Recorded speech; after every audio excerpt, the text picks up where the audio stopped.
तर अर्णव खैरे आत्महत्या प्रकरणी अज्ञातांविरोधात गुन्हा दाखल झालाय। आत्महत्येला प्रवृत्त केल्याबाबत हा गुन्हा दाखल झालाय। तपासासाठी 2 टीम तयार केल्या गेल्यात। रेल्वे पोलिसांच्या मदतीने तपास सुरू करण्यात आलाय।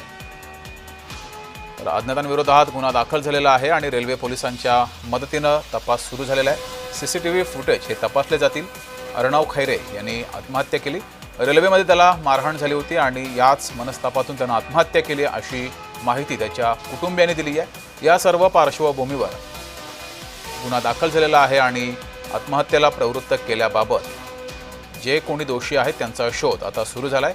तपासाकरता 2 टीम तयार केल्या गेल्यात। रेल्वे पोलिसांच्या मदतीने हा तपास सुरू आहे। सीसीटीव्ही कॅमेरे हे तपासले जात आहेत आणि अर्णव याला कुणी मारहाण केली, कुणी त्रास दिला याचा शोध पोलीस घेत आहेत।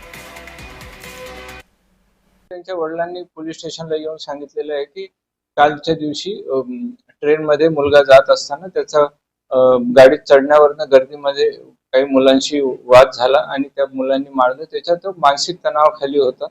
त्या कारणास्तव त्यांनी घरी येऊन आत्महत्या केली असावी असा त्यांनी संशय व्यक्त केलेला आहे। त्या अनुषंगाने आम्ही एडीआरच्या दाखल केलेला आहे। आमच्या महिला पोलीस अधिकारी तोडकर तपास करीत आहे।